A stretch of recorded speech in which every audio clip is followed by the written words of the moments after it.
Bueno, hoy nos encontramos aprendiendo todo lo referido a la función de control. Como ahí decimos, es una función que desempeñan los gerentes. Entonces, ¿qué debemos tener presente? Que la función de control es la última, la que cierra el ciclo de las funciones gerenciales de planificar, organizar, dirigir y controlar. ¿Cómo definimos el control? Como el proceso de vigilar que las actividades ocurran como fueron planificadas.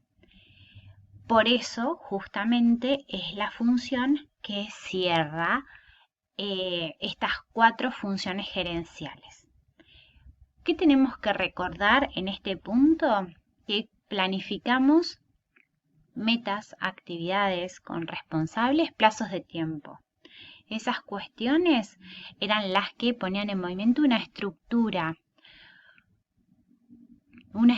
en donde había responsables que según sus puestos iban a cumplir determinadas tareas. ¿Sí? Todo lo que vimos referido a las estandarizaciones, a los procesos de coordinación, a los mecanismos de coordinación, todo eso hace la organización.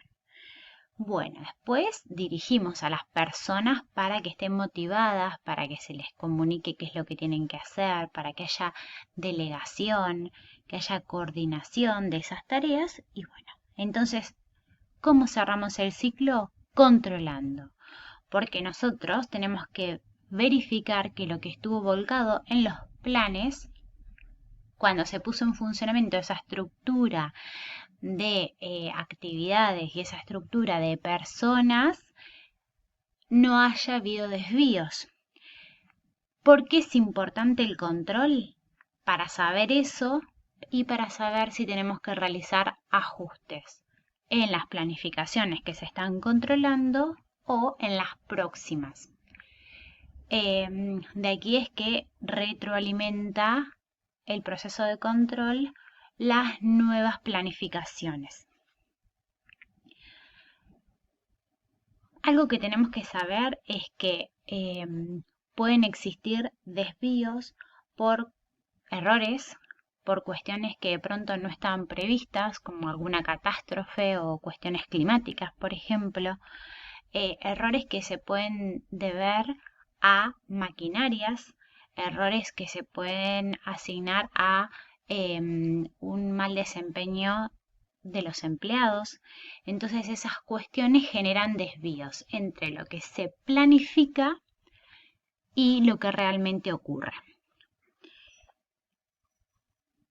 Ahora, ¿cómo establecemos este proceso de control? Hasta ahí ya lo pudimos definir y pudimos entender la importancia que tiene el proceso de control. Ahora, ¿cómo lo hacemos? Bueno, primero, el primer paso es medir el desempeño real. ¿Sí? El desempeño real es lo que realmente ocurre. ¿Cómo se obtiene esa información? Bueno, mediante distintas fuentes que tienen distinto grado de confiabilidad, distinta nivel de dificultad. Lo más simple, una observación personal, ver cuántas unidades, por ejemplo, se están produciendo, o si no, solicitar informes como de modo verbal, mediante estadísticas, escritos. Tienen distintas ventajas y desventajas. Un informe verbal, si yo le pregunto a un empleado cuántas unidades se están produciendo, me da la información inmediata. Tiene la desventaja de que, por ejemplo, no lo podemos archivar, que sí tendría esa ventaja un informe escrito. Pero bueno, este primer punto que es valioso, bueno, saber que todo se mide, unidades producidas, costos, rendimiento o desempeño de los recursos humanos, ¿sí? Y nosotros tenemos que partir de esa información para poder iniciar un proceso de control. Como lo iniciamos entonces haciéndonos de esos datos que se van a comparar contra un estándar, ¿sí? Que el estándar ¿dónde está definido? Está definido en el plan. Muchas veces podemos hablar de cantidad de unidades producidas con un rango de variación aceptable, un más menos 10 unidades. Entonces, cuando comparamos lo realmente ejecutado con ese planificado con el rango de variación, podemos saber cómo estamos y eso nos da pie a avanzar en el tercer paso, que es decidir la acción gerencial a realizar. Porque cuando comparamos podemos ver que estamos bien, estamos dentro de lo planificado.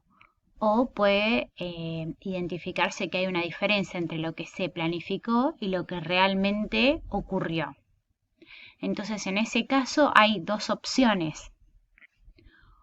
Una es establecer una acción correctiva inmediata, que sería corregir, realizar algún ajuste en maquinarias, en cantidad de personas realizando tareas o lo que signifique acercarnos a lo que realmente estaba planificado.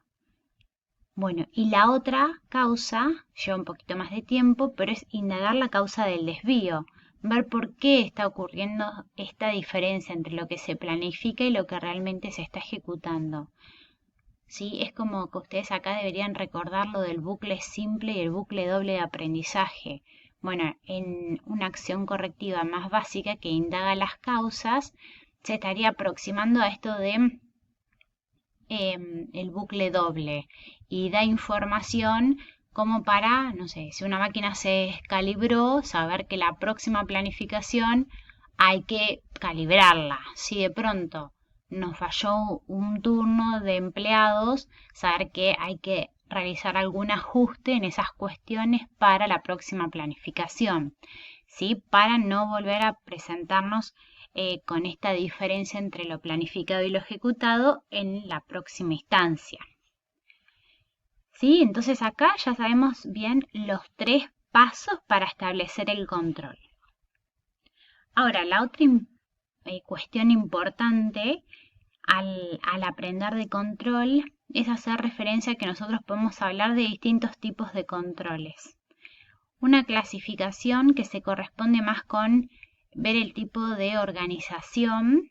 Entonces, en función del tipo de organización, hay tipos de controles que son más pertinentes. ¿Cuáles son? Bueno, un control de mercado, un control burocrático o un control de clan. Por ejemplo, organizaciones que están en sectores muy dinámicos, en donde hay mucha competencia. Bueno, ¿cuál sería el tipo de control indicado?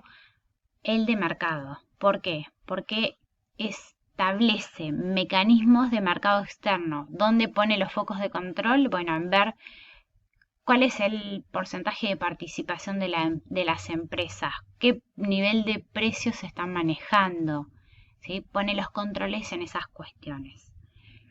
Si no, organizaciones que son más administrativas o más grandes o donde hay más estandarizaciones, pueden establecer controles burocráticos. Entonces, las tareas de los empleados van a estar controladas con mecanismos más de ese tipo, administrativos, más vinculados a reglamentar, a establecer reglas.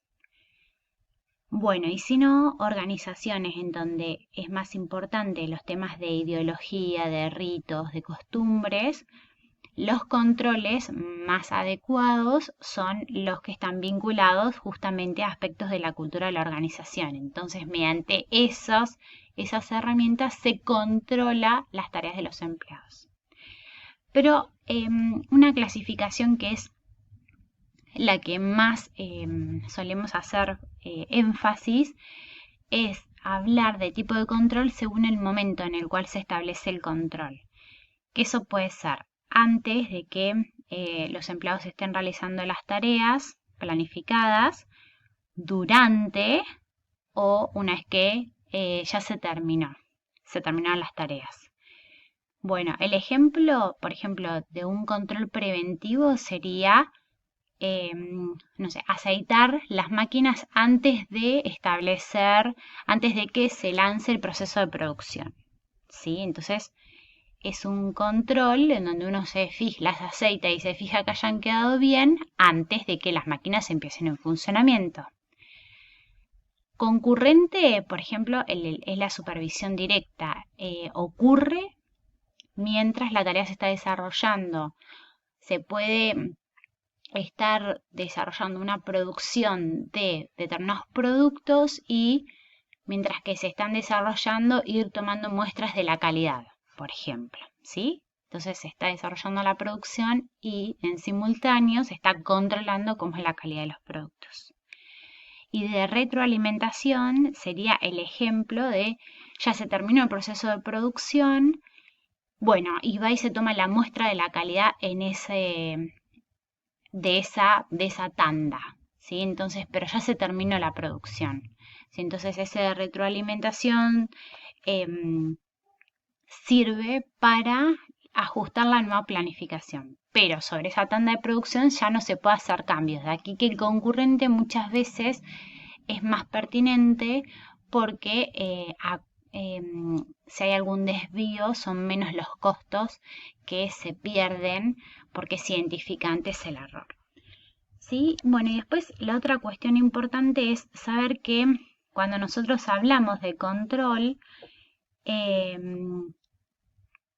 es como que el diseño del proceso, el diseño del control tiene que cumplir algunas características que ahí están mencionadas y yo acá se las dejo explicadas, ¿sí? Porque nosotros ¿qué tenemos que tener en cuenta? Que sea exacto, ¿sí? Que nos dé datos confiables. Después, que también nos informe información a tiempo. Por eso es que es tan importante para nosotros los 3 tipos de controles según el momento en el que se controla. Que sea económico, porque también si establecer un sistema de control nos genera más costos que beneficios, no estaríamos cumpliendo esa característica. Flexible, porque ustedes recuerden que la planificación es una guía, pero nosotros avanzamos y cuando cerramos el ciclo de control tenemos que saber, o sea, pueden haber ocurrido cambios que nosotros no prevíamos y que son importantes considerarlo porque son oportunidades. Entonces, bueno, tiene que tener esta flexibilidad comprensible, ¿sí? ¿Por qué? Porque los empleados tienen que entender por qué se los controla. Razonable y de planeación estratégica, esto es muy importante porque hace a la esencia del control. Se tiene que poner controles en los puntos en donde por lo general hay desvíos frecuentes o en los puntos en donde si no se controla y ocurre, al ejecutarse hay una diferencia entre lo que se ejecutó y lo que se planificó, genera, por ejemplo, un gran costo para la organización. Entonces hay que definir los puntos de control analizando dónde y estableciendo en los planes metas que sean realmente posibles de alcanzar. ¿Sí? Porque si no, si las metas son inalcanzables, ya vamos a estar partiendo mal en la planificación. Entonces va a desmotivar a los empleados, siempre va a haber que estar realizando ajustes. Bueno, y otra cuestión, salteo y voy hasta la última, esto de que tenga una acción correctiva. ¿Se acuerdan que el tercer punto es la acción gerencial? Bueno, cuando se diseña el sistema de control, lo adecuado es que se guíe cómo se debe realizar el ajuste en el caso de identificarse un desvío. Bueno,